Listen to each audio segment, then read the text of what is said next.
कल प्रसंग चला था कि हमें इष्ट की सिद्धि होवे या न होवे, अनिष्ट से बचना चाहिए। हम पुण्य कर सकें या न कर सकें, लेकिन पाप से बचना चाहिए। हम अच्छे इंसान बन सकें या न बन सकें, बुरे इंसान नहीं बनना चाहिए। हम अच्छा न सोच सकें तो कोई बात नहीं, हम किसी का बुरा न सोचें। हम अच्छा नहीं देख सकते हैं तो बुरा भी न देखें। हम किसी को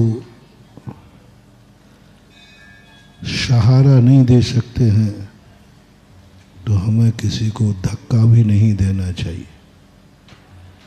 तुम सहारा नहीं दे सकते हो, कोई बात नहीं, लेकिन किसी को धक्का मत देना। तुम किसी की झोपड़ी नहीं बना सकते हो तो कोई बात नहीं, लेकिन किसी की झोपड़ी को उजाड़ना नहीं। तुम किसी को सुख नहीं दे सकते हो तो कोई बात नहीं, किसी को दुख मत देना। तुम किसी की सहायता कर सकते हो, नहीं कर सकते हो तो कोई बात नहीं, लेकिन जिसके पास जो है उसको छीनना नहीं। तुम नहीं दे सकते हो, मत दो, लेकिन कम से कम उसको छीनो तो मत। तुम किसी की प्यास नहीं बुझा सकते हो तो मत बुझाओ, लेकिन उसके पेट में आग तो मत लगाओ। तुम किसी के रास्ते में दीपक नहीं जला सकते तो मत जलाओ, लेकिन किसी के जलते हुए दीपकों को बुझाना नहीं चाहिए। तुम्हारी जिंदगी में किसी के लिए कुछ भी करने की भाव नहीं है तो मत करो, मिटाना नहीं चाहिए। खुद की जिंदगी में आ जाइए, अपनों की जिंदगी में आ जाइए। तुम माँ बाप की इज्जत नहीं बना सकते हो तो कम से कम अपने माँ बाप की इज्जत न मिटाना। तुम देश को सम्मान नहीं दिला सकते हो तो कोई बात नहीं, तुम्हारे कारण देश को अपमान नहीं मिलना चाहिए। तुम जाति को ऊंचा नहीं उठा सकते हो तो कोई बात नहीं, तुम्हारे कारण जाति गिरना नहीं चाहिए। तुम अपने परिवार को सुख दे सकते हो कि नहीं, कोई बात नहीं, दुख नहीं देना चाहिए। तुम मंदिर आते हो कि नहीं आते हो, नहीं आते हो कोई बात नहीं, किसी मंदिर आने वाले को रोकना नहीं। तुम नहीं आते हो कोई बात नहीं, लेकिन किसी को रोकना नहीं। तुम दान नहीं देते हो कोई बात नहीं, लेकिन किसी दान देने वाले को रोकना नहीं। तुम गुण नहीं प्राप्त कर सकते हो तो मत करना, लेकिन गुणवानों की आलोचना नहीं करना चाहिए। मंदिर में तुम सफाई नहीं कर सकते हो तो मत करो, लेकिन मंदिर को गंदा भी नहीं करना चाहिए। तुम अपनी जिंदगी में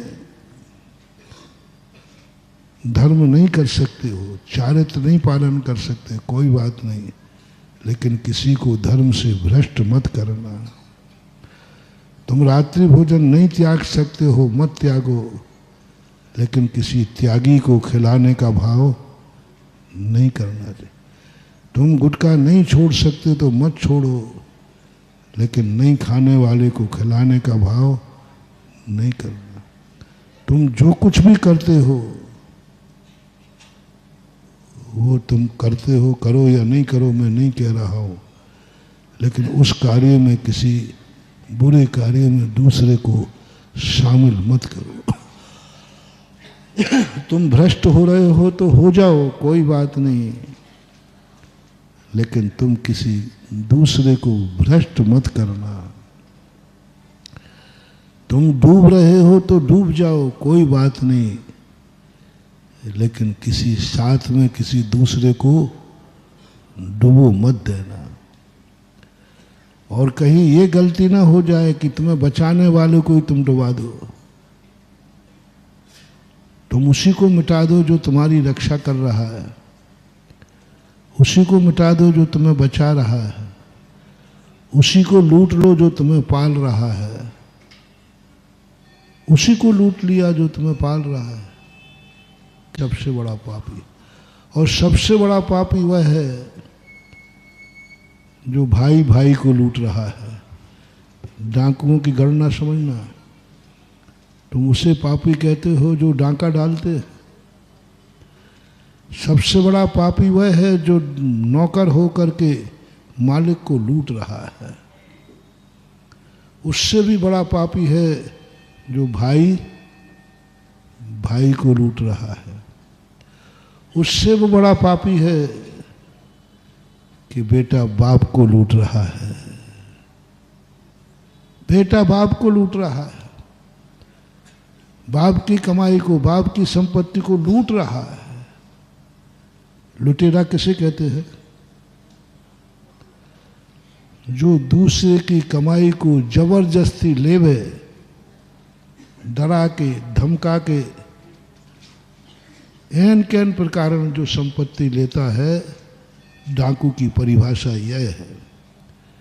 कमाई स्वयं की नहीं है, दूसरे की कमाई को अपनी दादागिरी के माध्यम से, धमकी के माध्यम से जो दूसरे के धन को लेता है उसी का नाम डाकू है।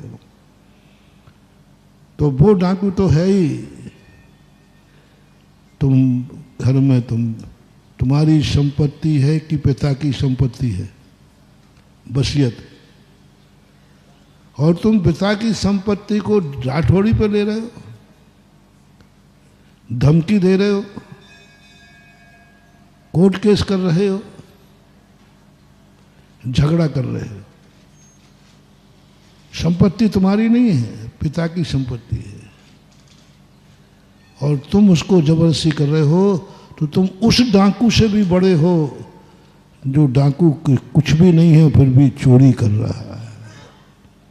बहुत बड़ा डाकू है जो बाप की संपत्ति है, तेरी क्या है? तू क्यों दादागिरी दिखा रहा है? तू क्यों लूट रहा है? क्यों उसमें से कटा कर रहा है? क्यों उसमें से बचा रहा है? सबसे बड़ा चोर है जो अपनों को ही लूटता है। वो चोर तो परायों को लूटता है, ये चोर तो अपनों को अपनों को भी उन हितैषी को लूट रहा है, उन पूज्य पुरुषों को लूट रहा है। कितना बड़ा पाप, इस पाप की कल्पना नहीं है। अपनों को लूट रहा है, अपनों को ठग रहा है, अपनों से छुपा रहा है। जय जिनेंद्र। अगर आपको मेरी वीडियो अच्छी लगती है तो प्लीज़ मेरे चैनल को लाइक करें, शेयर करें और सब्सक्राइब करें। Thank you.